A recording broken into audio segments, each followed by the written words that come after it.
Bonjour à tous, avec l'aide de Dieu, le Hayom Yom du 13e jour du mois de Shvat. Tout d'abord, le Rabbi nous dit qu'il faut étudier le Chumash du jour, le Télim du jour et le Tanya du jour. Puis, avant de lire le premier point que le Rabbi nous dit, à savoir que le 13e jour du mois de Shvat, 5702, c'était un Shabbat, la rabbinite Sterna Sarah, la mère du Rabbi précédent, a quitté le monde à New York. Le Rabbi précédent se trouvait à Chicago pour une visite, et le Rabbi précédent a arrêté sa visite et est venu à New York. Et l'enterrement de sa mère a eu lieu le lundi 15e jour du mois de Shvat. Et à cette occasion, dans le Hayom Yom qui a été écrit en 5703, le 13e jour du mois de Shvat 5703, le rabbin nous dit que le Yortzeit, c'est-à-dire quand est-ce qu'on célèbre le jour de décès d'une personne, on se base sur le jour où il a quitté le monde.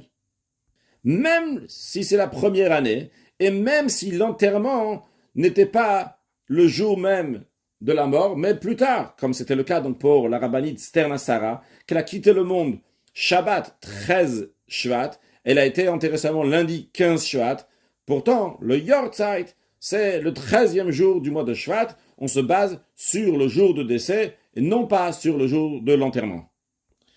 Puis dans la deuxième partie du Hayom Yom, le rabbi nous ramène une lettre du rabbi précédent dans laquelle il explique si un être humain, avec son cerveau, ce qui est la particularité de l'être humain, il a affaire que avec des choses matérielles, eh bien, il peut être sauvage, comme un animal, que l'animal va uniquement derrière la matière. C'est ce qui suit, manger, boire, dormir, s'habiller, et faire des achats, des acquisitions de choses matérielles. Et même quand l'être humain il va utiliser son cerveau, ça va être uniquement pour le corps, pour ses plaisirs, pour son honneur.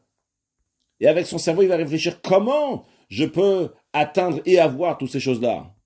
Et là viennent les mots de notre Hayom Yom que le rabbi précédent raconte que lorsque son grand-père, le rabbi Maharaj, rabbi Shmuel, quatrième rabbi de Chabad, il avait environ 7 ans.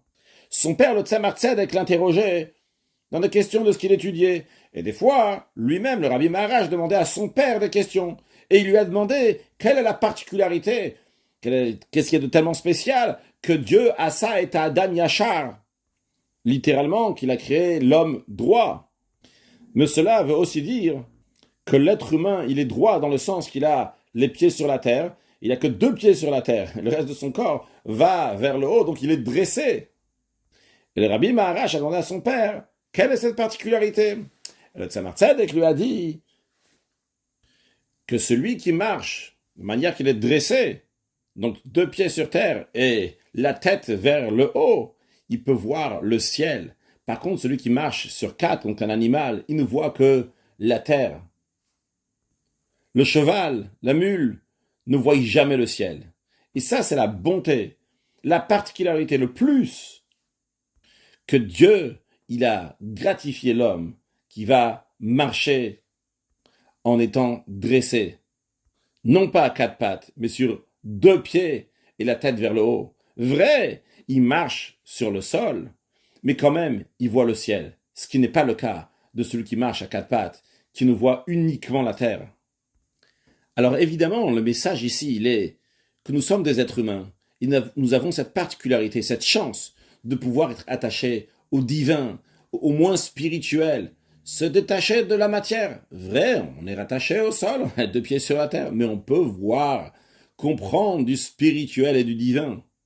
Si quelqu'un, il utilise sa tête uniquement pour des choses matérielles, eh bien, il est constamment comme un animal que Dieu en préserve.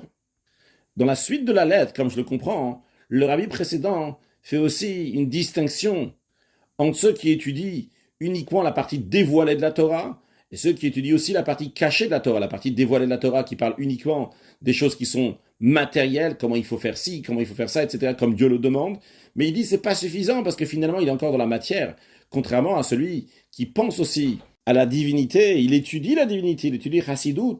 Alors lui, donc il voit le ciel, il connaît Dieu et il s'approche de Dieu et de la divinité.